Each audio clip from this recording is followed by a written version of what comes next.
Welcome to another episode of Mr. J's Workshop. Happy New Year.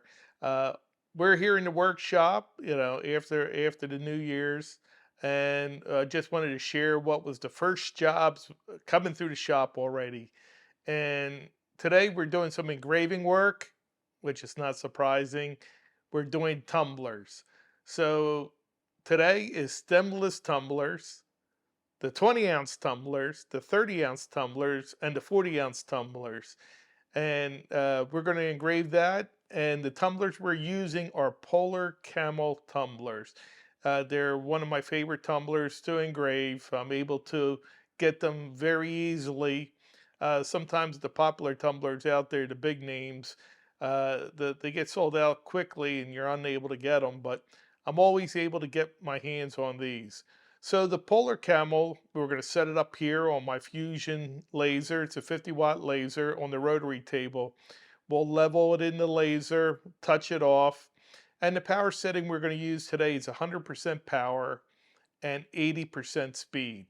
And most of the time, I never have to make an adjustment on engraving. It always engraves a perfect engraving every time with those settings.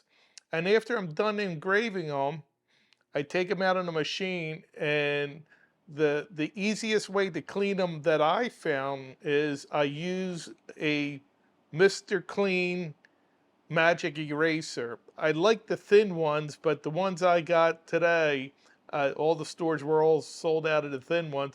The ones I got are like a sponge. And I cut them in pieces because I don't need the whole sponge to clean the engraving. So I use a little bit of alcohol. I use the eraser, and it really cleans up the engraving. It makes that silver pop, and your tumblers just look great. And then I dry it off with some microfiber cloth. So that's how I do my engraving and my favorite tumbler. If you like the video, give us a like. Please subscribe, and we'll see you on the next episode. Have a great New Year's, and I hope it brings you a good year. We'll see you.